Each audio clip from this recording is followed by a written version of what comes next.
Building Nigeria would require sacrifice, patience, and perseverance. Dixon also revealed at the event that the party has created a platform to ensure that all its future internal elections were carried out electronically. He said the move was a part of the efforts by the NDC leadership to modernize Nigeria's political process. He said, I assure you that this will be the last primary in NDC that will be done in the old-fashioned way that the Nigerian politics has been playing because of time.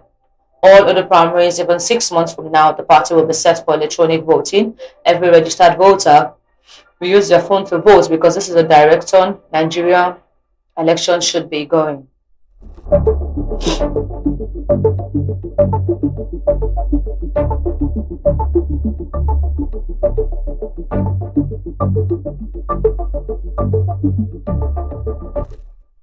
FCT projects will sway 2027 votes for APC. Wike. The Minister of the Federal Capital Territory, Winsome Wike, on Tuesday expressed optimism that President Bola Tinubu and the ruling All Progressive Congress would record improved electoral performance in FCT during the 2027 general elections, citing ongoing infrastructure development across the territory. Wike spoke after inspecting several projects scheduled for inauguration as part of the activities marking Tinubu's second year in office. According to the minister, residents of the FCT were beginning to appreciate what he described as the visible impact of governance, particularly in satellite towns and rural communities that had previously lacked basic infrastructure. Responding to questions on whether the ongoing projects could influence voting pattern ahead of the 2027 general elections, Wike said the APC's performance in the recent area council elections reflected growing support for the administration. The minister pointed out what reason would have not been to vote for Mr. President now. How many governments before now have been able to impact the satellite town this way this administration is doing? This is the first time people are seeing development extend beyond the city center into the satellite town.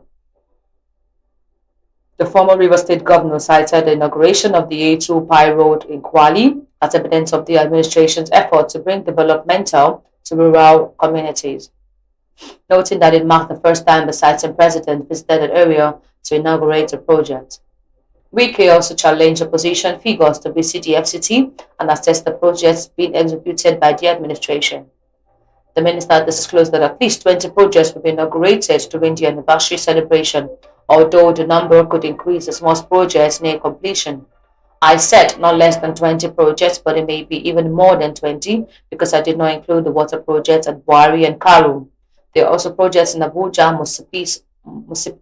Municipal Area Council and Buari Area Council, Wike said.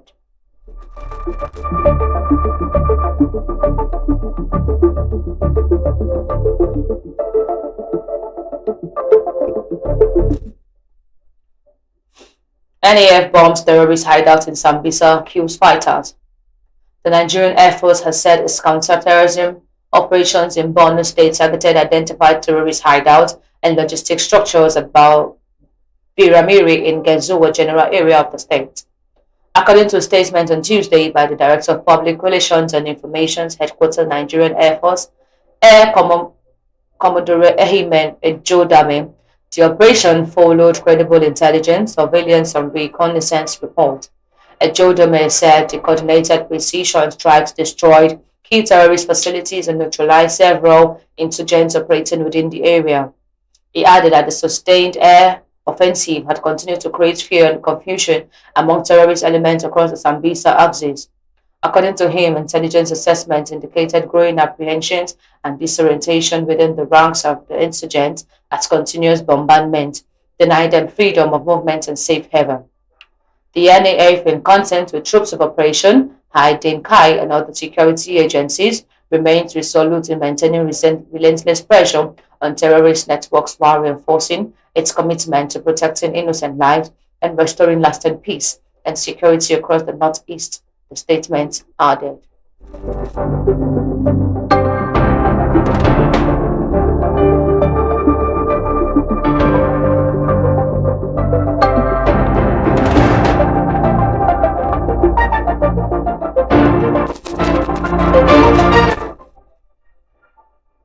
Lagos recovers 270 million naira for victims of real estate fraud. The Lagos State government has disclosed that it recovered over 270 million naira from fraudulent estate agents and property developers on behalf of residents affected by real estate fraud across the state. According to a statement made available, the Commissioner for Housing, Maruf Akinderu Fatai, disclosed this during the 2026 ministerial press briefing at the Balgwada Kautal Press Center, Alausa, Ikeja. Akinderu Fatai noted that the recovery reflected the state government's commitment to protecting residents from exploitation, fraudulent transactions, and unethical practices in the real estate sector. Akinderu Fatai stated that the Lagos State Real Estate regulatory authorities had continued to strengthen regulatory oversight through stakeholders' engagement, public sensitization campaign, and enforcement operations aimed at restoring confidence in the property market. The statement read in part, the recovery of 270,020,500 naira underscores the state government's commitment to protecting residents from exploitation, fraudulent transaction, and unethical practices within the real estate sector.